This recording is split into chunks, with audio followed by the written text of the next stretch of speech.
बड़े से बड़ा लक्ष्य हासिल करने के लिए कौन से 8 बिंदु हैं जो व्यक्ति ऊंचाई तक पहुंच जाता है और लक्ष्य उसके सामने आने वाला ही होता है, उसी समय उसका धैर्य टूट जाता है और जीवन भर पश्चाताप करना पड़ता है। कि बात सुनने से तुम्हारी सकारात्मकता बनी रहेगी।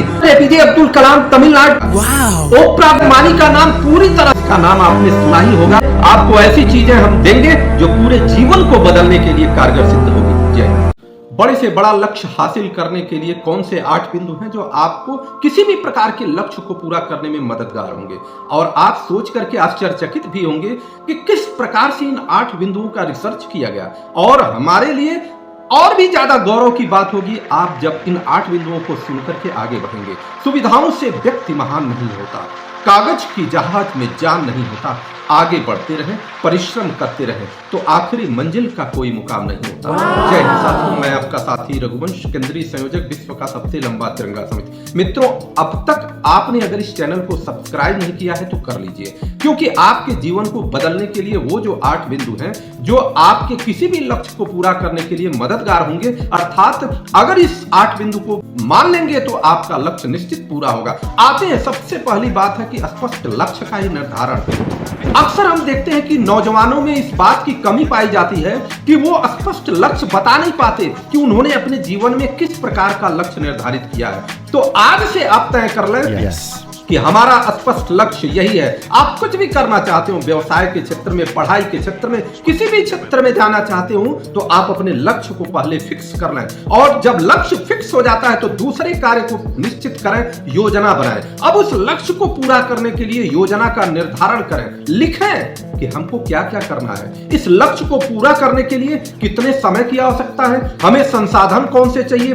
किस प्रकार की व्यवस्था चाहिए, अर्थात पूरा लिस्ट तैयार करना कि हमको इस लक्ष्य को पूरा करने के लिए इस प्रकार की व्यवस्था तो चाहिए ही।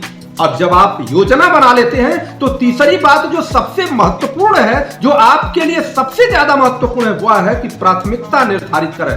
प्रतिदिन की प्राथमिकता निर्धारित कर लें कि हमको कौन सा कार्य सबसे पहले करना है, अर्थात प्राथमिकता के आधार पर प्रतिदिन करना ही है जो हमारे लक्ष्य को पूरा करने में सहायक हो। और अगर आप ये काम कर लिए तो बहुत सारा समय बचा लेंगे, क्योंकि अक्सर दिन भर में होता क्या है, बहुत सारा काम आदमी करने में थक जाता है और मूल काम नहीं कर पाता। तो इसलिए प्राथमिकता में इसको रखें।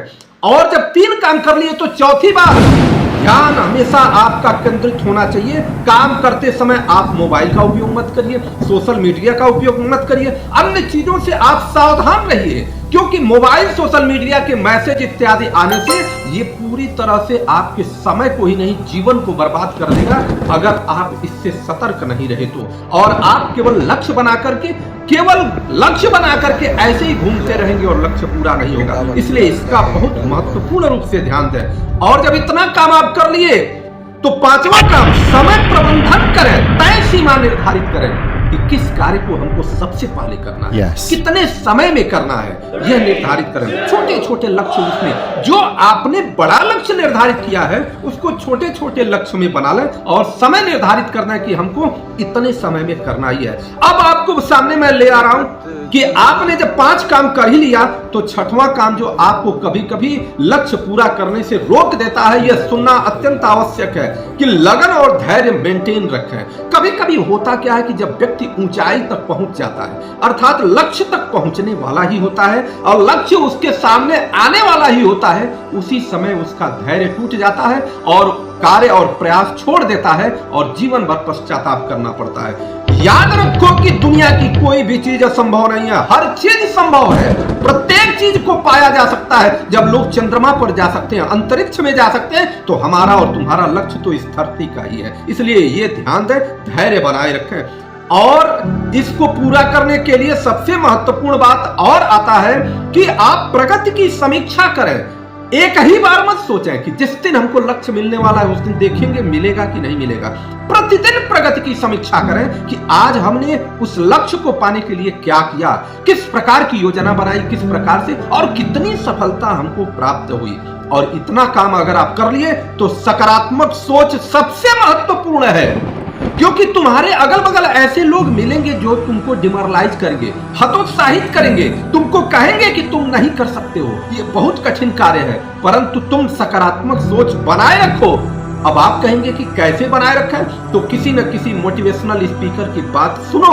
प्रतिदिन मोटिवेशनल स्पीकर की बात सुनने से तुम्हारी सकारात्मकता बनी रहेगी। मोटिवेशनल पुस्तकों को पढ़ते रहो, प्रतिदिन आदत डाल लो, क्योंकि दुनिया में बहुत सारे महापुरुषों ने बहुत जीरो से अपने जीवन को स्टार्ट किया और बहुत सफलता को प्राप्त कर लिया। डॉक्टर एपीजे अब्दुल कलाम तमिलनाडु के एक मछुआरा परिवार से थे और उनका नाम सोचिए कि भारत में जब जब भारत युगों युगों तक याद किया जाएगा, मिसाइल मैन के रूप में भारत के राष्ट्रपति जो सबसे उच्च पद है वहां तक रूप में जाना जाएगा, उनको सम्मानित किया जाएगा।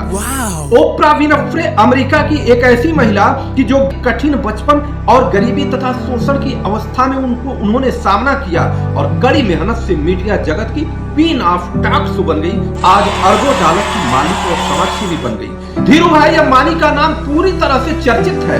इन्होंने यमन में पेट्रोल पंप पर कार्य किया। कल्पना करिए कि पेट्रोल पंप पर कोई कार्य करने वाला व्यक्ति और आज पूरी दुनिया का साम्राज्य स्थापित कर दिया। दुनिया आज किस प्रकार से साम्राज्य को आगे बढ़ा रही। जैक मा का नाम अली बाबा का मालिक, जिसका नाम आपने सुना ही होगा, वह एकदम गरीबी की अवस्था से उठा और चाइना से उठ करके इंटरनेट व्यवसाय में दुनिया में अपने आप को स्थापित किया।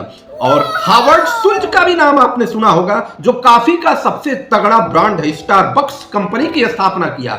लेकिन ऐसे नहीं किया, बहुत गरीबी की अवस्था से था।